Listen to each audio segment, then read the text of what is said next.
So what have we done now?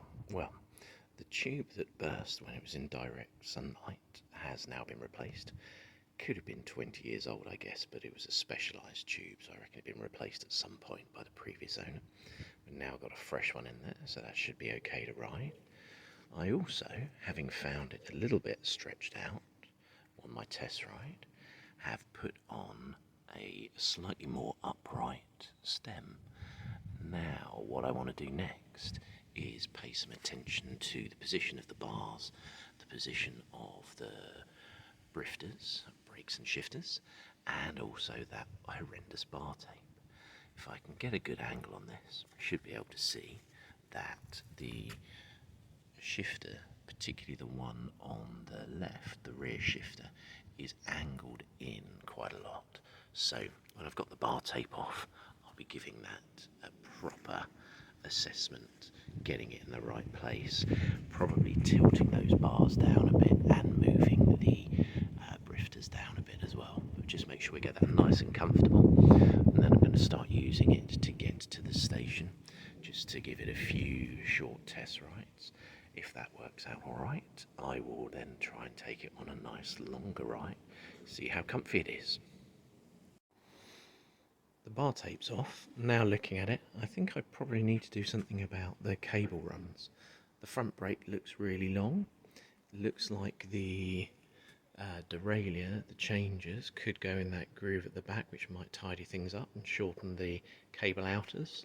So I'll just do this bit by bit until I can then get the positions and the cables the way I like them.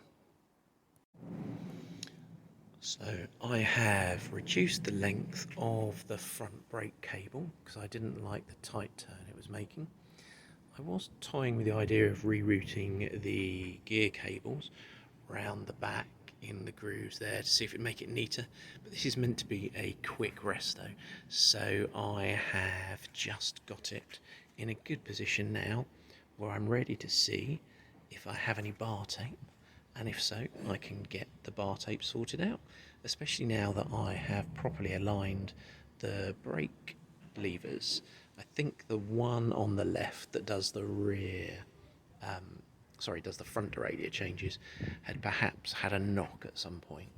I think that's why we've got a split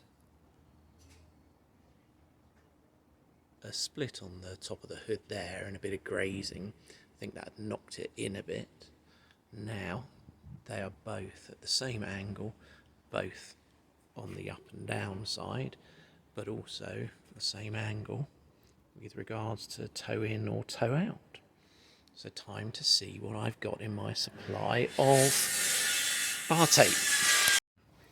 This is the amount I have removed from the front brake cable and outer.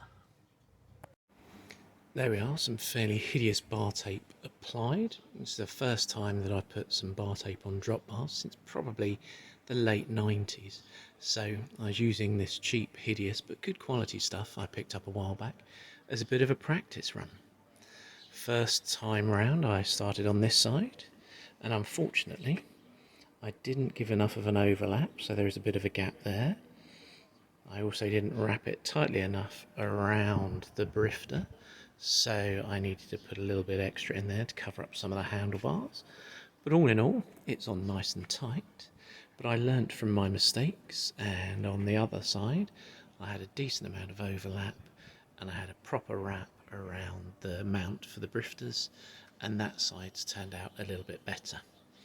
Not entirely trusting of the adhesive strips that came with it, so I'm probably going to cover those up with some electrical tape that I know that sticks like to a blanket, and then I'll be ready to take her out for another test ride and probably start using her as my bargain bike to get me to and from the station.